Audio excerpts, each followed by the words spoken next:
ஏமாமா இன்னமா அந்த பொண்ணுக்கு ஐ லவ் யூ சொல்லல? இல்லடா. இதுக்கு மேல எந்த பொண்ணுனா ஓப்பனா சொல்லுவா? நீ ஏறின பஸ்ல ஏறிச்சு, உன் பக்கத்துல உக்காந்துச்சு, வாஷ்ரூம் கூட துணையா கூட்டிட்டு போச்சு, இப்ப நீ பின்னாடி உக்காந்துருக்காங்க போது அங்க வந்து படுத்து தூங்குது. இதுக்கு மேல என்னடா வேணும் உனக்கு? முன்ன பின்ன பழக்கம் இல்லாத பொண்ணு கிட்ட ஐ லவ் யூ உடனே எப்படி சொல்றது? சொல்ல முடியாதா? சரி பண்ணு. லிட்டில் கிஸ் ஆச்சு. டேய் மெண்டல். பாரா, நீ அந்த பொண்ணு லவ் பண்றேன்னு வேற எப்படிடா சொல்ல போற? ஜியோகிராபிக்கலி பண்ண முடியலன்னா பிசிக்கலி பண்ணணும். நான் தான் சொல்றேன்ல கிஸ் ஆச்சு. டேய் முட்டாள்தனமா ஐடியா கொடுத்தா சாவடிச்சிருவேன். ஏடா நான் என்னடா எனக்கு பதிலாவா முத்தம் கொடுக்க சொல்றேன்? உன் லவ்க்கு தானடா. ஷீல் என்ஜாய் மாமா. இந்த சான்ஸ் மிஸ் பண்ணிட்டேன், அப்புறம் அந்த பொண்ணு கிடைக்கலன்னு புலம்பாத. ஒரு 10 நிமிஷம் கழிச்சு போன் பண்றேன், கிஸ் பண்றேன், குட் நியூஸ் சொல்லு.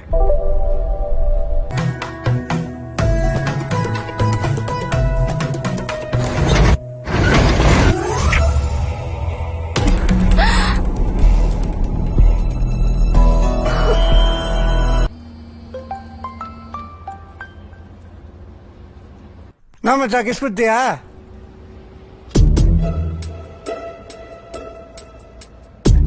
ஏன் மேடம் என்னவோ மாதிரி பாக்குறீங்க? ஆமாமா கேக்குதா இல்லையா? டேய் நீயா? லிப் கிஸ் கொடுத்தியா இல்லையா? நான் சொன்னல ஈஸியா முடிஞ்சிடும்னு. உன் மச்சான் எனக்கு கொடுத்தான், இப்போ நான் அவனுக்கு கொடுக்க போறேன். ஹலோ ஹலோ காலையில